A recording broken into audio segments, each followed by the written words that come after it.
it's Krishana.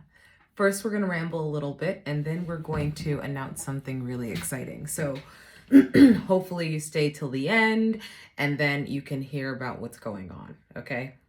Number one, the ramble.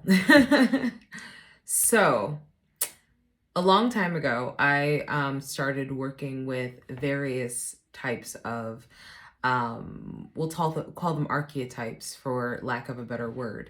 Archetypes, or you can say gods, you can say goddesses, you can say, for some people, orishas, saints, etc. But I was working with a specific archetype, and it was the archetype of rebirth.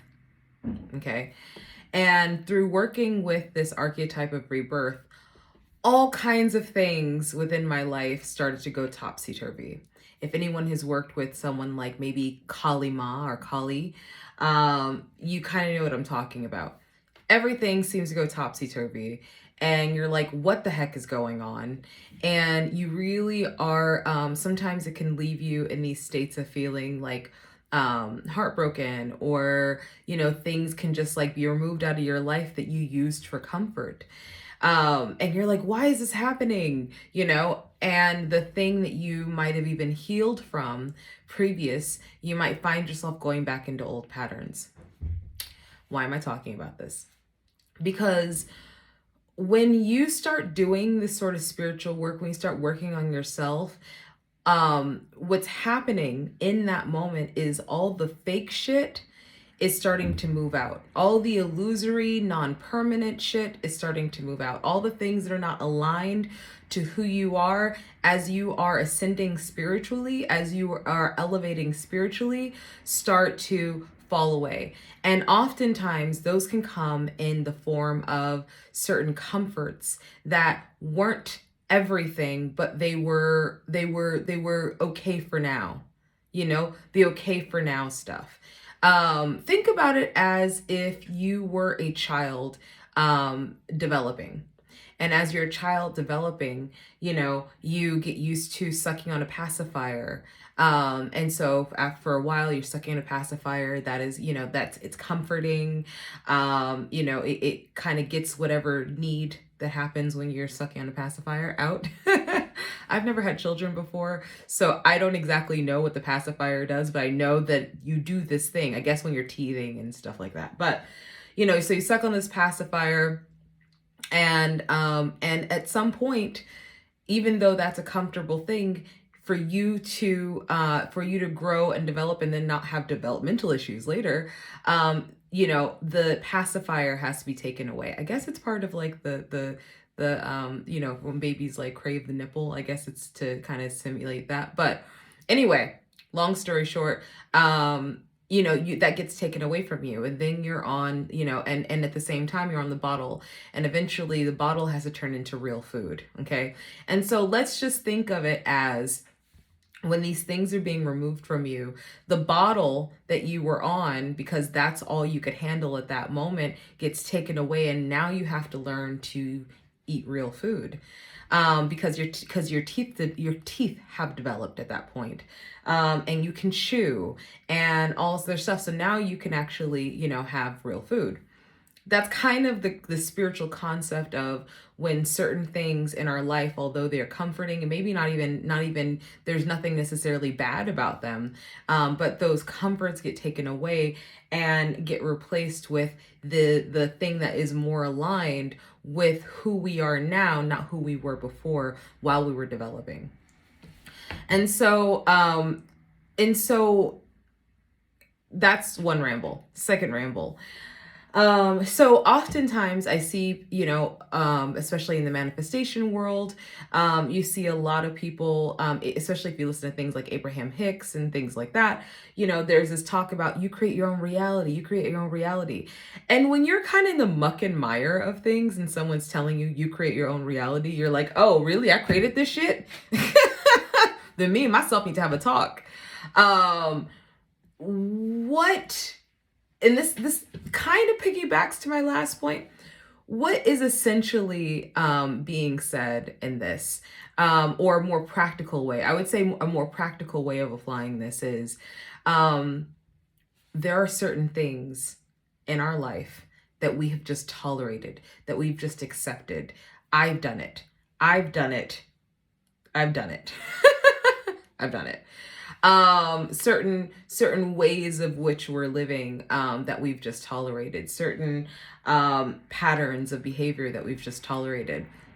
Let's say, for example, you've wanted to like lose weight, right? You want to lose weight, but but the things, but you have no, how do I explain it?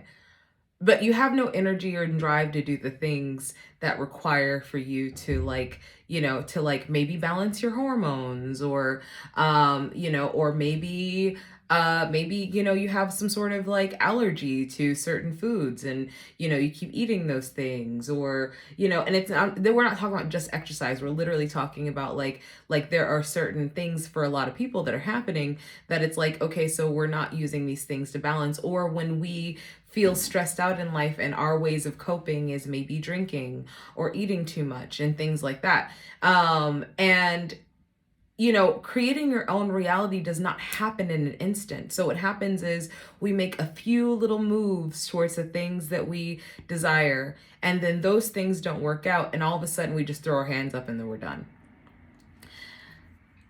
A little persistence, a little change in habits and behaviors, knowing that you cannot get to where you want to get to and still be the same person. A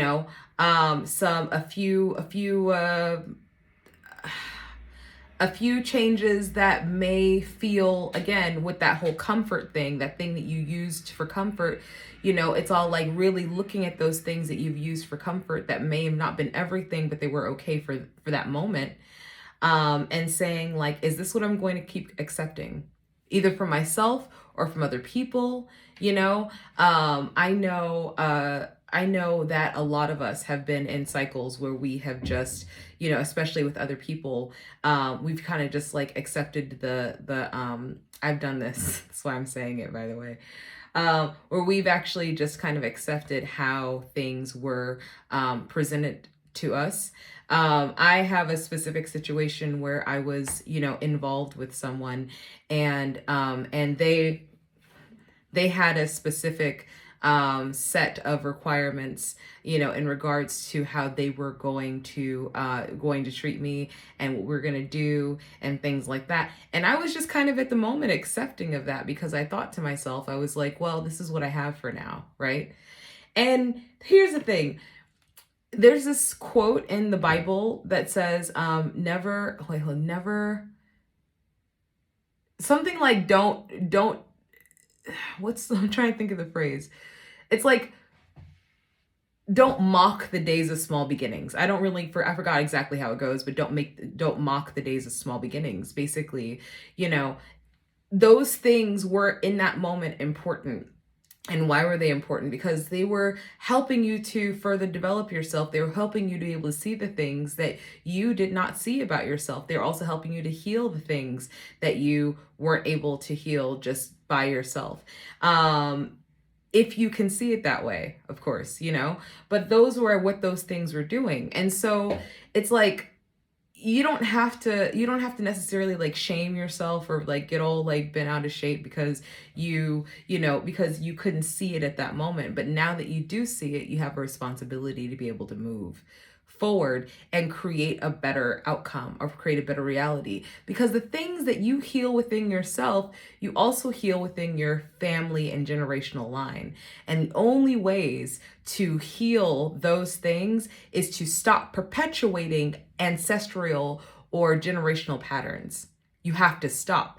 And that's not an easy thing to do, rather. That's not an easy thing to do, because they've been happening for generations. One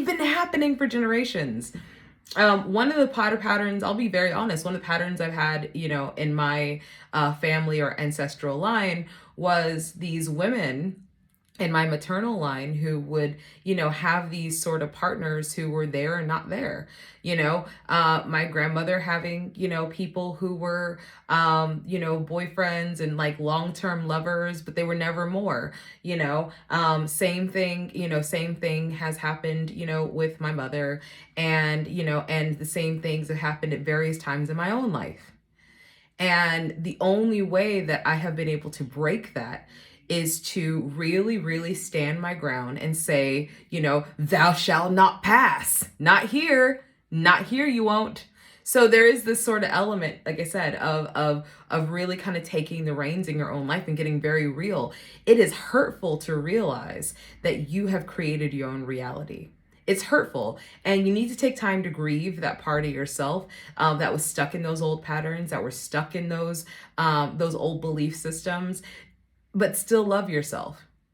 Because this stuff is not meant to tear you down. It's actually meant to build you up, even though it looks really crazy, at whatever point you're hitting it.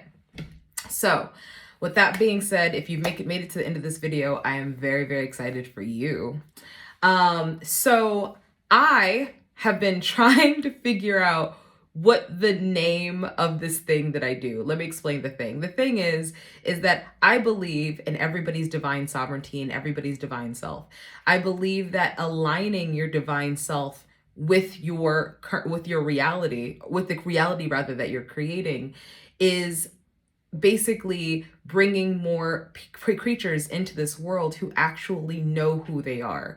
There is no greater power than knowing exactly who you are, outside of the bullshit, outside the muck and mire, outside of what people have told you, etc. And I've done really, really well with this. And I just, everybody has coaching programs and things like that. And I just could not figure out what this was called. I'm like, what am I doing? And it wasn't until the other day that I realized, oh, I'm a divine alignment. I guess you could call me coach, but assistant, let's call it assistant. But I help people divinely align to their true and authentic self. And that true and authentic self, be it that you are willing to do the work, and some people have been willing to do the work, and some people thought it was too daunting. Okay, it's not for the faint of heart. Okay, I am not the type of person who's going to give you a red pill. I'm not the type of person who's going to sit there and let you lie to yourself and continue to lie to yourself, and then and push you to work harder than I can't work harder than you for you. So, if you are somebody who finds yourself in a place where you're constantly going through generational patterns or constantly going through cycles of which you can't seem to break, you can't seem to get through, your manifestations, all the things that you feel like you're doing aren't working, you're listening to the affirmations, you're listening to the subliminal meditations on YouTube, you're doing all those things and none of those things are working, then you need somebody to come in with like a scythe. I'm a person who comes in with a scythe and cut all that bullshit down and show you, no, this is your potential. You thought your potential was here. No, your potential is up here. That is what I do. So I am going to create a more formal video just based around divine alignment and what it is and what we'll be working with. But if you want to get into it, you need to DM me immediately, and I will talk to you about a special introductory price for the first 5 people who sign up. So yeah, I will talk to you guys soon. You are divine.